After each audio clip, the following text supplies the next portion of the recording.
多谢北君，若是有上新的消息，会随为观众朋友插播。继续关心行政长陈建仁伫昨昏，又去放假真严重、放假真热力的花莲秀林乡总德地区去遐了解灾情。秀林乡大会的主席嘛当面向行政院长陈情，讲目前因抑阁有100外人失去联络，希望政府会当赶紧斗相共。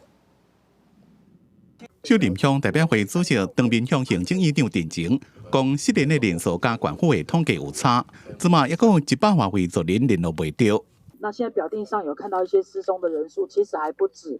那在这里，希望我们院长能够帮我们秀林乡的村民，大家都失联的，真的很可怜。100多都是在哪里？都是富士、崇德跟秀林的人啊。目前还失联就对了。对。陈建仁请秀林乡长，搁再加花莲县府确认清查人数，也当直接加中央应变中心通报。县政府报告的这个数据呢，很显然有低估的现象。那这样的一个低估的情形呢，我也希望乡长或者是代表可以透过我们通报的管道呢也可以跟我们中央应变中心能够来通报。总地管制站伫咧大地动了就是封锁，因为抑个地动尾一直伫咧摇，所以居民伫吹沙下头就被撤离。经过一间登记出来看，也是惊，有一寡开店的担心路唔知当时正会通，会影响因的生活。昨天大地震完一直有持续余震，所以它会陆续一直掉下来。一个月敢会好？无可能啊！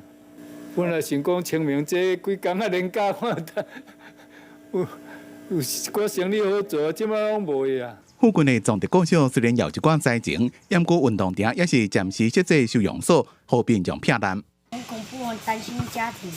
哦，那你家里有怎样吗？轻钢架掉下来跟那个天花板。预计停水到什么时候有通知你们吗？没有。那生活上是不是很大的不方便？蛮大的。虽然地震过了，生活真无方便，不过大部分的秀林乡民讲，日子也是会过，希望苏花公路会让赶紧修理好势通车。记者综合报道。